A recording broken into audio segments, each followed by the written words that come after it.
is a few days into December, but I still wanted to give you my November reading wrap up. As the last few months has been going, I did not read very many books, but I still wanted to share the ones that I did with you. So here is a very quick November reading wrap up. I started the month with If It Makes You Happy, and this was genuinely one of the best books that I've read in so long. This was the perfect 90s Gilmore Girls, small town, autumn romance, but it wasn't cheesy, and that's something that I absolutely adored about this book. A lot of times you can read books that are more of like the holiday type romances, and they all fall into that very just cheesy category, and this was anything but that. It had depth, it dealt with grief, it was dealing with so many complex emotions actually. You have Cliff, and he's a single dad. You understand why he's a divorced single dad. You have Michelle, she just got divorced. She finds out that she has to go run her mom's inn at her mom's funeral. It's a whole big thing. She goes to a small town. She doesn't really want to be there, but she's also trying to find herself again after her divorce. And this truly is such a unique and special book. I loved every single second of it. Then I did a complete 180 and I read Anathema, and oh my gosh, I adored this book as well. Carrie Lake writes some of the best books that you can just jump and fully immerse yourself in, and this is no exception. It's creepy, it's gothic, it is a slow burn romance full of tension that just has you flipping the page. And it's book 1 in a series. Book 2 is also out now, and if you want to read this book, I highly suggest listening to the audiobook because it is so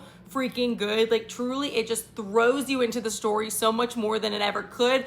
I'm so happy that I read it that way. And finally, all the book girlies are talking about Maxton Hall, so I wanted to start reading the series. So I started with book 1, Save Me, and I did really enjoy how similar the book actually was to the TV show adaptation. It was really fun to kind of go back and read the story, where it all came from, but to see how many similarities there were. Now, Save You, second book, there are quite a bit of differences. I still like that there's still like the theme of the story, but there's so much more drama added to the show that is not in the books. But the books are still fun, they're still wholesome. Now I'm on book 3, so I haven't finished the series quite yet, but I'm very excited to see how it all kind of wraps up, especially now that I finished season 2 of the show and I'm not exactly sure where things are going in season 3. So 4 books in November. Again, I've been reading a lot less recently just with a new job. I feel like I haven't had as much time, but fingers crossed that December I get to read a lot of really good holiday type romances, and then starting off 2026 I'm hopefully going to start reading a little bit more. I'm hoping my life gets a little bit more back on track, so we'll see how things go. Let me know in the comments what your favorite book of November was and if I should be adding it to my TBR for December.